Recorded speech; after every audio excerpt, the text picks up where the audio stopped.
when y'all have cut your steel and you're coming in here to manipulate it, it's gonna look probably like this. It may not have a bend to it, but it will be a fresh kind of slice. The steel has been pushed out just by the compression of cutting it, and it's gonna be kind of sharp. Grinding this off, sanding this off is something y'all might wanna do before you start to work with it. And after the fact, even after you've bent some pieces, you might wanna clean off your edges. Two of the tools that y'all can use are the bench grinder and the sander. Some things to keep in mind are safety glasses, definitely.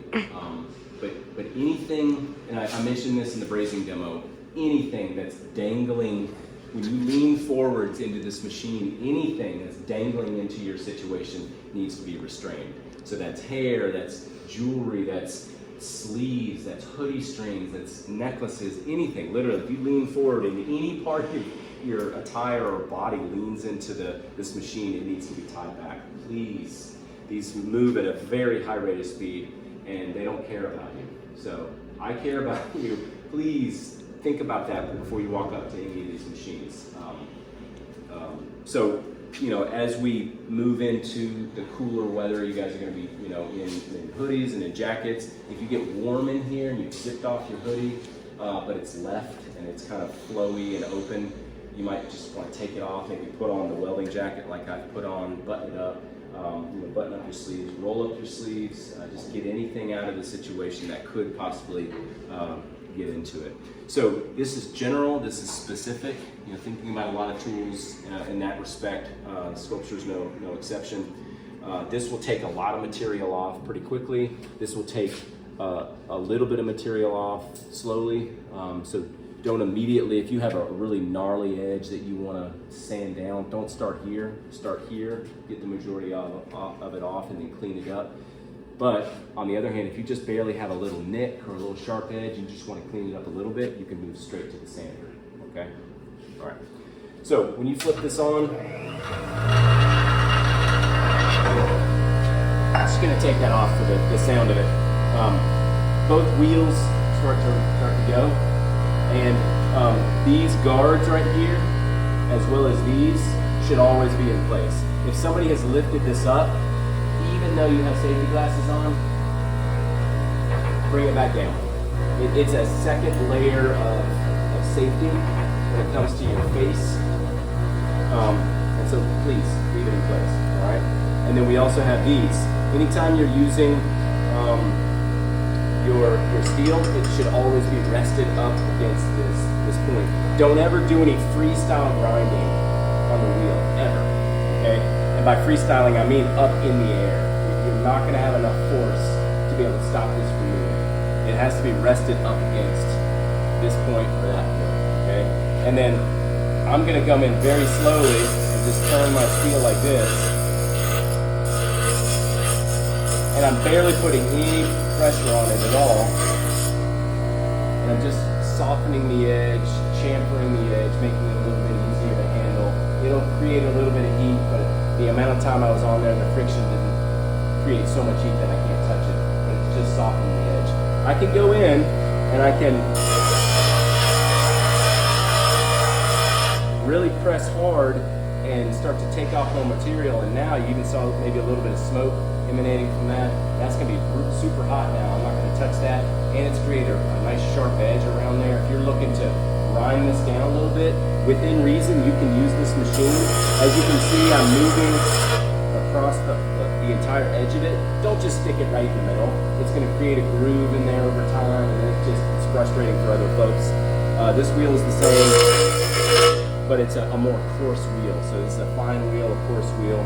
And when you turn this machine off, it's got a lot of momentum. It's gonna run for a long time. So if I was in here alone, I'm fine. I'll just walk away from it. I've turned it off, I can work. But let's say Anya's in here working as well. I'm gonna give them a heads up. Say, hey, I just turned it off, but that thing's gonna be running for a while. Just wanted to give you a heads up. You know, be mindful of your neighbors.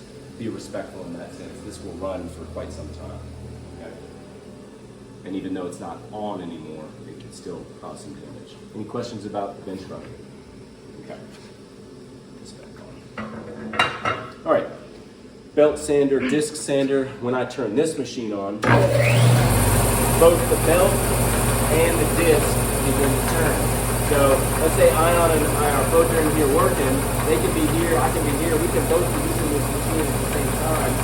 Just again, be mindful of who's here. Let's say Shelby's there using the roller and I'm here. Just kind of know what your neighbors are doing, right? So here, I can do the same thing that I did with the bench grinder to soften the edge. I can even turn it up a little bit. Get the angle I want. Now I'm going to use the whole sandpaper.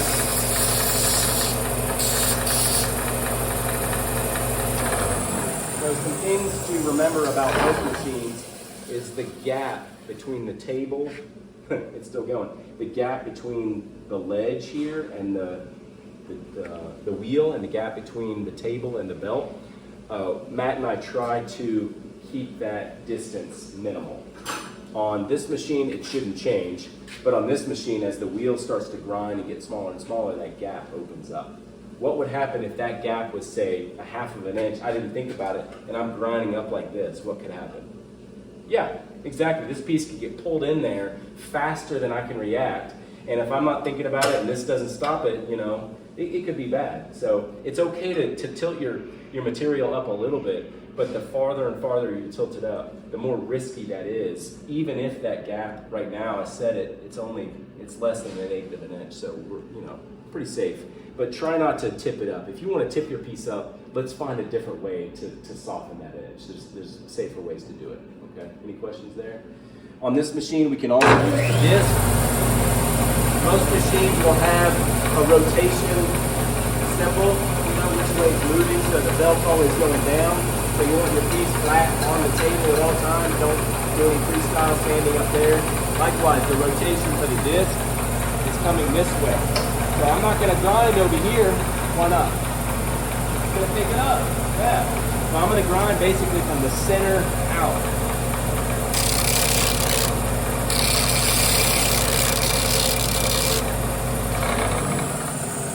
Same sort of thing. Material is flat on the table.